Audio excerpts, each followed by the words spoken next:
Market का direction कैसे पता करें?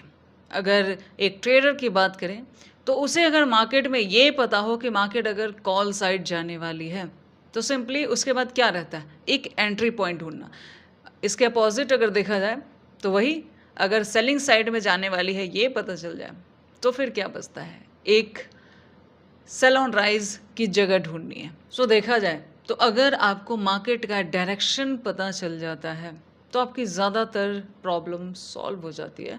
बिकॉज़ अब आपको इतना पता है कि आपको कॉल लेना है या पुट लेना है, या समटाइम्स ऐसा भी होता है कि आपको ये पता चल जाए कि मार्केट थोड़ा-सा ट्रैपी हो सकती है, यहाँ थोड़ा-सा दूर रहना चाहिए। अगर ये सब का एक आइडिया मार्केट में लग जाए, तो ट्रेड काफ़ी हद तक बहुत अच्छा हो जाता है। बिकॉज़ मेनी प्रॉब्लम्स यही होती है कि कॉल साइड मार्केट जा रही है, हम पुट में चले जाते हैं, या पुट साइड जा रही हो, हम कॉल में चले जाते हैं, और समटाइम्स मार्केट वॉलेटाइल होती है और हम कॉल पुट करते रह जाते हैं, वहाँ अपना एसएल देते हैं। So how to identify the trend? Let's start the video. देखो, सबसे पहले एक चीज़ यहाँ पे समझते हैं। लेट्स से मार्केट में कोई एक कैंडल बनती है, ठीक है? डे के टाइम फ्रेम की एक कैंडल बनी है। अब ये कैंडल रेड है या ये कैंडल ग्रीन है, ये इससे कोई फ़र्क नहीं है। इस लॉजिक को समझो, ठीक है? अगर ये एक रेड कैंडल है डे के टाइम फ्रेम पे, तो ये क्या शो करता है कि इंट्रा में सेलर ने बहुत अच्छी सेलिंग की है, एक अच्छी खासी रेड कैंडल बनाई। और अगर ये कैंडल ग्रीन है, तो क्या पता चलता है कि इंट्रा में बायर ने बहुत अच्छी बाइंग की है और मार्केट को ऊपर लेके गए हैं, ठीक है? अब ये कैंडल फॉर्म हो चुकी है। जब ये कैंडल बन जाती है, और ये बनती कैसे है उसका भी लॉजिक समझेगा। सो जब ये कैंडल बन जाती है, तो ज़्यादातर ट्रेडर नेक्स्ट डे क्या प्लान करते हैं? एग्जैक्टली क्या प्लान करते हैं कि भाई नेक्स्ट डे अगर इतनी अच्छी बाइंग आई है, मार्केट में बुल रन स्टार्ट हो चुका है, सो चांसेस है कि नेक्स्ट डे भी इसका कंटिन्यूएशन हो सकता है, मतलब कॉल साइड में और ऊपर जा सकती है, ठीक है? ये एक नॉर्मल थॉट होता है कि मार्केट ऐसा कर सकती है। नो डाउट मार्केट ऐसा करती भी है, लेकिन कुछ टाइम पे ऐसा भी होता है कि मार्केट इधर एसएल लेती है और फिर डाउन आ जाती है। उस केस में क्या करेंगे? या फिर अगर ये रेड कैंडल है, तो हम क्या एक्सपेक्ट करते हैं कि नेक्स्ट डे सेलिंग आई है भाई, कल भी चांसेस है कि पुट साइड में मार्केट जाएगा और सबका व्यू वहीं बन जाता है। सो समटाइम्स मार्केट जाती भी है और समटाइम्स मार्केट क्या करेगी, इसके अंदर आके इधर वॉलेटिलिटी करेगी। ये सब एग्जैक्टली कैसे होता है, क्या होता है? चलो देखो, एक जो डे की कैंडल होती है, ट्रेंड को आप कैसे पहचानोगे? मान लिया ये एक ग्रीन है, ठीक है? अगर ये ग्रीन कैंडल है, मतलब बाइंग बहुत अच्छी हुई है, ठीक है? और ये कैंडल है डे की, ठीक है? अब डे की कैंडल रेड हो या ग्रीन हो, इसका एक सिंपल लॉजिक क्या होता है कि ये जो डे की कैंडल का जो हाई होता है और जो लो होता है, ये लिक्विडिटी की बाउंड्रीज होती है। और ऐसा नहीं है कि सिर्फ डे की कैंडल, आप अगर 1 आवर कैंडल भी ले लें, 5 मिनट कैंडल भी ले लें, हर कैंडल का लो और हाई जो होता है वो लिक्विडिटी की बाउंड्री होती है। बस डे वाले में ज़्यादा होगा, 1 आवर में कम होगा, और 5 मिनट में तो उससे भी कम लिक्विडिटी पड़ी होगी, ठीक है? सो ये सिंपल एक कैंडल का लो और हाई का इतना लॉजिक होता है। अब बारी ये आती है कि ये एक कैंडल फॉर्म कैसे होती है। मार्केट देखो कुछ इस तरीके से मूव करता हुआ अप ट्रेंड में जाता है और इधर क्लोज होता है, ठीक है? ये है इंट्राडे में प्राइस बना हुआ, ठीक है? जो कि एक अच्छी खासी ग्रीन कैंडल तब बनती है जब बायर यहाँ से इस मार्केट को रन करके अप साइड में लेके जाते हैं। अब इस प्राइस में देखने वाला क्या मतलब होता है कि यहाँ एक higher high, higher low, higher high, higher low बनता हुआ मार्केट ऊपर गया, ठीक है, विच इज़ ओके। दूसरी चीज़ क्या होती है, अगर किसी जगह से लेट्स से ये कोई डिमांड जोन था, तभी तो यहाँ से मार्केट उठा ना, ठीक है? सो अगर किसी जगह से मार्केट उठती है, तो वहाँ उसको कौन उठाता है? एक बायर उठाता है, ठीक है? उसके बाद यहाँ भी कुछ लोग आएंगे, एसएल देंगे नहीं देंगे वो छोड़ो, लेकिन इस जगह से वापस कुछ बायर आए कुछ ने प्रॉफिट बुकिंग की, स्टिल कुछ रन कर रहे हैं बिकॉज इस बेस के पास मार्केट नहीं आई है। सो अगर मैं इसको B1 कह दूं तो ठीक रहेगा, इसको कह देते हैं B2, यानी यहाँ से फिर से नए बायर आए और पुराने वाले पूरी तरीके से निकले नहीं हैं, थोड़े बहुत एग्जिट हुए, बाकी अपना होल्ड कर रहे हैं। ठीक है, फिर से इस रेंज पे भी बायर ने फिर से एंट्री ली। ठीक है, यानी इस रेंज से इस रेंज में भी बायर आए, लेकिन सारे एग्जिट नहीं हुए, थोड़े एग्जिट हुए इस प्रॉफिट बुकिंग में, देन फिर से नए बायर इसको रन कर रहे हैं B4 एंड देन यहाँ पे आते हैं B5। ठीक है, सो क्या कह रही हूँ मैं कि ये जितने भी ये डाउन रिजेक्शन जोन है, ये यहाँ पे जो लोअर हाई पैटर्न बना है, सब जगह बायर यहाँ पैसा लगाए, बायर यहाँ पैसा लगाए, यहाँ पैसा लगाए, यहाँ पैसा लगाए, और यहाँ जो क्लोजिंग के पास है वहाँ पे भी कुछ लोग BTST लेने का प्लान करते हैं। थॉट ये रहता है कि इतनी अच्छी बुलिश ट्रेंड है तो चांसेस है कि मार्केट एक गैप अप करेगा, which is also good, sometimes हो भी जाता है। ठीक है, क्योंकि एक बहुत अच्छा रन हुआ। अब ये समझो यहाँ पे पूरी तरीके से कंट्रोल किसके हाथ में है। इस रेंज में देखोगे तो सेलर ने ट्राई किया, लेकिन इतना दम नहीं था कि यहाँ B1 के पास इसको लेके आए, तो B2 ने और ज़्यादा पैसा लगाया। मतलब नए बार ये देख रहे हैं कि भाई सेलर में कमज़ोरी दिख रही है प्राइस पे, देन वो और पैसा लगाए और यहाँ सेलर का SL भी उड़ा दिया और इधर आ गए प्राइस।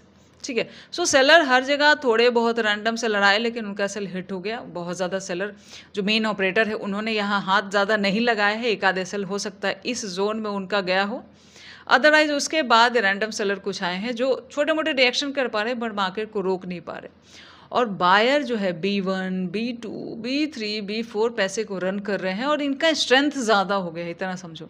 और सेलर कुछ SL दे के हट गए, कुछ डर के मारे एंट्री नहीं कर रहे।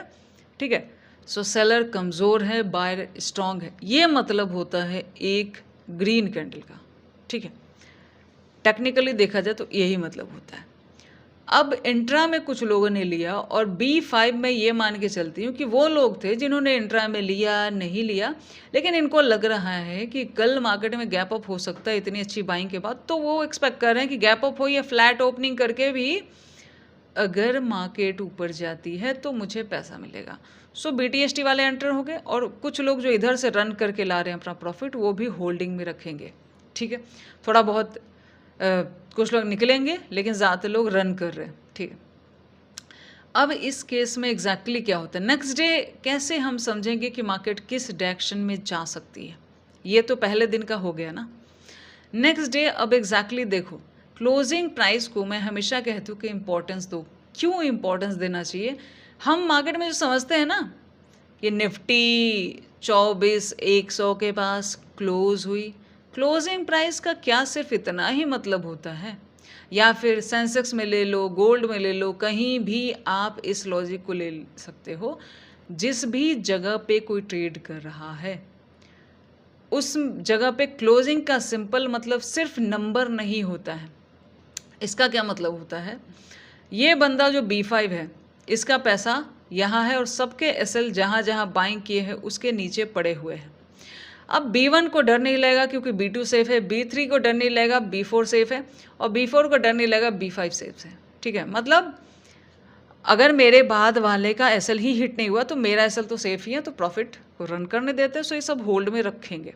ठीक है, अब देखो एग्जैक्टली क्या होता है। अगर सेकेंड डे क्लोजिंग प्राइस के ऊपर मार्केट रहती है, लेट्स से फ्लैट ओपनिंग करके ऊपर जाती है, तो भी कोई दिक्कत नहीं। पहले देखोगे कई बार 15 मिनट की पहली कैंडल ग्रीन बन जाती है, बिकॉज कल वाले होल्डिंग में है और आज इंट्रा में ही सुबह सुबह और लोगों ने पैसा लगा दिया, सो मार्केट को रन करा के ले गया। तो भी ये B5 भी नहीं निकलेगा क्योंकि उसका प्रॉफिट रन कर रहा है, उसको डर नहीं लगेगा। जब इसको 5 को डर नहीं लगेगा तो 1 2 3 4 ये जो बायर्स हैं ये सब सेफ हैं, ये रन कर रहे हैं। तो मतलब ये है कि कहने का कि जब मार्केट इस ट्रेंड में आगे चलती रहती है तो उसका मतलब सिंपल होता है कि पुराने बायर अपने प्रॉफिट को होल्ड कर रहे हैं और उनको देखते हुए नए बायर और ज़्यादा जितने आएंगे मार्केट उतना पुश होता जाएगा। बायर आ रहे हैं, मार्केट को ऊपर रन कर रहे हैं। ठीक है, सो इस तरीके से मार्केट एग्जैक्टली मूव करती है। उसको कोई ना कोई रन कर रहा होता है, ठीक है। अब इस केस में एक तो ये हो गया कि चलो इसके ऊपर मार्केट गई और यहाँ प्राइस बना के थोड़ा बहुत प्राइस एक्शन बनाते हुए फिर मार्केट ऊपर की तरफ ही जा रही है। पहला सीन ये होता है। दूसरा सीन क्या होता है, अब इन सब में क्या कन्फर्मेशन है इंट्रा वालों को, क्लोजिंग के ऊपर, क्लोजिंग के ऊपर है, मतलब एक भी बाहर निकलेगा नहीं। अगर ये नहीं निकलेगा तो ये मार्केट को नीचे नहीं जाने देगा, ठीक है। किसी सूरत में अगर गैप अप हो जाता है और मार्केट क्या है B5 का प्रॉफिट चल रहा है, जब तक ये लास्ट वाले का प्रॉफिट है तब तक ठीक है, ठीक है। गड़बड़ यहीं से होगी फिर देखना। अब इसके बाद क्या होगा, मार्केट समटाइम्स यहाँ तक प्रॉफिट बुकिंग होगी, कुछ BTST वाले निकलते हैं, कुछ होल्ड करते हैं, लेकिन स्टिल क्लोजिंग प्राइस जो होता है act as a support and resistance, because यहाँ एक सिंपल साइन है कि डे की क्लोजिंग, डे का जो हाई है, मतलब ये एक सपोर्ट एंड रेजिस्टेंस की तरह भी काम करता है। देन मार्केट यहाँ के ऊपर है, ठीक है। सो यहाँ पे क्या होगा, इंट्रा वाले फिर से एंट्री ले लेंगे और मार्केट को ऊपर की तरफ रन करवाते हैं, ठीक है। सो क्लोजिंग प्राइस को बहुत सारे बाय ट्रेड करने का प्लान करते हैं। सिर्फ इतना लॉजिक होता है कि प्रीवियस डे में बायर सारे स्टे कर रहे हैं, उन्होंने अपना पैसा नहीं निकाला है। और ये साइन हमें कैसे पता चलता है, कोई आगे तो बताएगा नहीं कि मैंने कितना निकाला कितना रखा, ये हमें बताता है क्लोजिंग प्राइस। मतलब इसके ऊपर है तो जाहिर सी बात है इन में से किसी का एसएल नहीं गया, पैसा बचा हुआ है और प्रॉफिट रन कर रहे लोग। सो इंट्रा वाले यहाँ पैसा लगाते हैं और ज़्यादा रन करते हैं। सो नेक्स्ट डे भी मार्केट ऊपर जाती है और इसका मेन कंफर्मेशन वो कहाँ से लेते हैं, क्लोजिंग प्राइस से, ठीक है। एक तो ये होता है कि तो ऐसे में एग्जैक्टली क्या होगा, एक ग्रीन कैंडल बनेगी और नेक्स्ट डे भी छोटी या बड़ी फिर से आपको एक ग्रीन कैंडल मार्केट में देखने को मिल जाती है, ठीक है। सो इसलिए एक बिग कैंडल के बाद फिर से एक ग्रीन कैंडल रन करती है, बिकॉज क्लोजिंग के ऊपर है। तो इंट्रा में अब जो नए बायर आएंगे वो भी कॉल साइड में ही एंट्री लेंगे, और वो अगर और नए बायर आ रहे हैं, और नए बायर मतलब ये समझो कि यहाँ B6 ने एंट्री ली, सो B6 का अगर एसएल सेफ है, प्रॉफिट चल रहा है, तो फिर इनको डरने की कोई ज़रूरत नहीं है, ठीक है।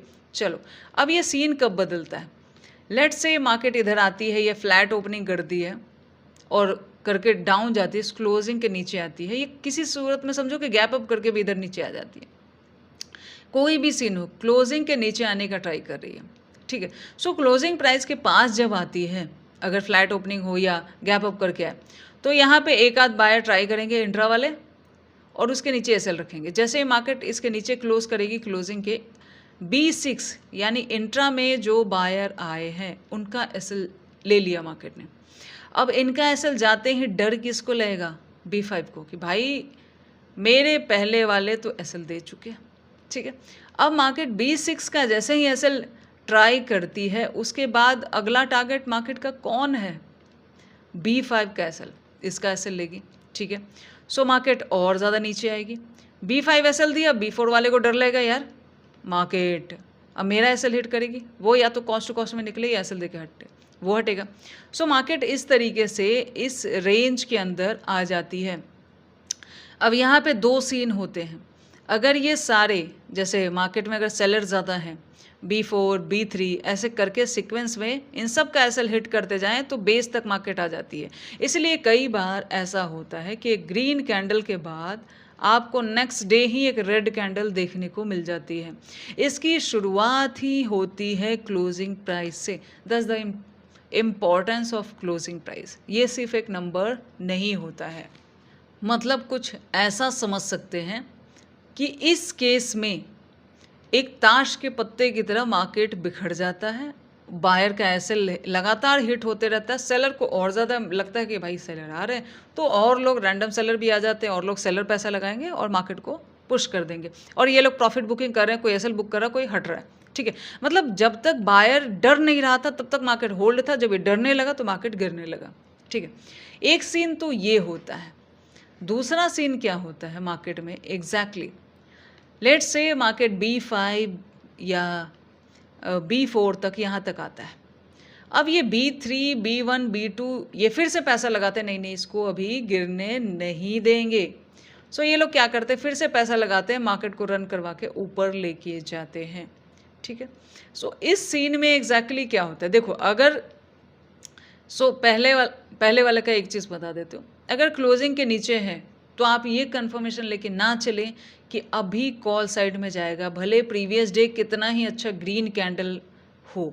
अगर क्लोजिंग के ऊपर है तो आप कॉल साइड प्लान कर सकते हो। अगर डाउन आ गया फिर प्राइस देखो और डाउन साइड का ट्रेड मिल जाएगा, अदरवाइज आप वेट कर लो। ऐसे जगह पे क्या है, दोनों की जब टसल चल रही है ना, क्योंकि यहाँ पे बायर भी पूरी तरीके से कमज़ोर नहीं है, सेलर भी पूरी तरीके से अभी स्ट्रांग नहीं है, अभी मार्केट में डाउन जा रहे हैं।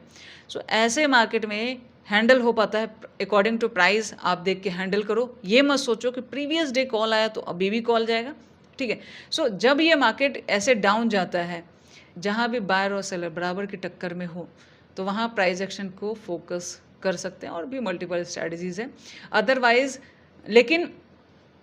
लेकिन एक चीज़ तो कंफर्म है कि क्लोजिंग के नीचे है तो हम कॉल में नहीं जाएंगे, पहली चीज़, ठीक है।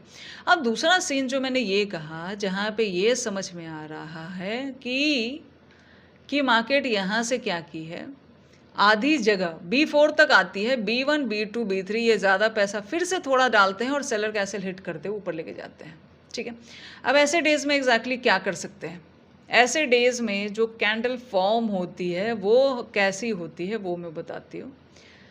वो कुछ ऐसी फॉर्म होगी, प्रीवियस डे की कैंडल ये रही, दूसरे डे की कैंडल अप्रॉक्स 50, देखो अगर इसके रिवर्सल के चांसेस है तो अगर इस पूरी कैंडल का फिबोनाची ड्रॉ करोगे तो या 50% निकालो, इसके 50% के नीचे आ जाती है तो चांसेस कम हो जाते हैं, 50% से थोड़े बहुत आसार रहते हैं। बट फिर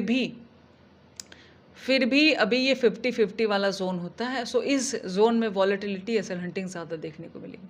सो समटाइम्स ऐसे सीन में कुछ ऐसा कैंडल देखने को मिलता है जिसमें आधा कैंडल प्रीवियस डे के अंदर होता है और आधा बाहर होता है। अब यहाँ पे देखो, ये जो जोन आता है जहाँ पे बायर भी हैं और सेलर भी हैं, इस जोन में 50-50 है भाई, रिस्क है, इस जोन में रिस्क है, ठीक है। लेकिन जब ये क्लोजिंग प्राइस के यहाँ आ गया, इस जोन में आ गया, तो सेलर भाई अपना एसएल देके हट चुके हैं, वापस कमांड बायर के हाथों में आ चुकी है और न्यू बायर एंट्री हो चुके हैं। सो ये वाला जोन अगर वापस अगर इधर आके घूमता है, मतलब इधर आया और फिर से घूम रहा है, तो ये जो जोन होता है ये 50% वाले में आप कंफर्मेशन ले सकते हो कि आप सिर्फ कॉल साइड में यहाँ पे जा सकते हो, ठीक है। दैट्स द थिंग, ये वाला रिस्की है। जो हम ऐसा सोचते हैं ना कि हमें ये पता चल जाए कि मार्केट में कहाँ पे रिस्क ज़्यादा है, कहाँ पे रिस्क कम है, तो इस आधे कैंडल में यहाँ पे रिस्क ज़्यादा है, यहाँ पे रिस्क कम है, सिंपल, ठीक है। इसके अपोजिट लेके चलते हैं। लेट्स से मार्केट में एक बहुत अच्छी रेड कैंडल बनती है। इसका क्या मतलब होता है कि मार्केट कुछ इस तरीके से यहाँ आके क्लोज हो गए, ठीक है। अब यहाँ पे भी सेम फॉर्मूला होगा, यहाँ पे होगा S1 S2 S3 S4, यहाँ पे लोअर लो लोअर हाई लोअर लो लोअर हाई बनाता हुआ मार्केट डाउन आ रहा है। मतलब हर जगह पे और ज़्यादा सेलर एंटर हो रहे हैं और पुराने वाला अपना प्रॉफिट होल्ड कर रहा है। सो मार्केट डाउन की तरफ जा रही है। अब एक जगह पे आके मार्केट क्लोज हो जाती है और यहाँ पे S5 भी एंट्री लेता है जो BDST होल्ड करता है, ठीक है। नेक्स्ट डे वापस अगर इस कैंडल के नीचे मार्केट रहती है, इसके कैंडल के नीचे मार्केट रहती है, तो सिंपली इस गेम में क्या होता है कि फिर S6 इंट्रा वाले भी आ जाएंगे और ज़्यादा इसको नीचे लेके आएंगे। बस वो एक कन्फर्मेशन लेते हैं कि इस क्लोजिंग के नीचे है, मतलब प्रीवियस डे के सारे सेलर का पैसा बचा हुआ है। अगर उनका पैसा बचा हुआ है तो कोई दिक्कत वाली बात ही नहीं है, क्योंकि वो डरेंगे नहीं तो मार्केट को ऊपर जाने देंगे नहीं। उनका एसएल जब तक सेफ है तब तक मार्केट डाउन जा सकता है। सो S6 ये कंफर्मेशन सिर्फ क्लोजिंग प्राइस से लेता है, ठीक है, और इंट्रा में हैंडल करता है अपने, मतलब पुट साइड के ट्रेड लेता है। दूसरा क्या होता है, गैप डाउन हुआ थोड़ा बहुत, क्लोजिंग प्राइस से आया, टकराया, फिर से वापस एक रिवर्सल ले लिया, बिकॉज यहाँ पे S5 या S6 इंट्रा वाला ने और पैसा डाला और मार्केट को डाउन पुश किया। मतलब जब तक क्लोजिंग के नीचे है ना, तब तक मार्केट में सेलिंग के ट्रेड ज़्यादा हो सकते हैं।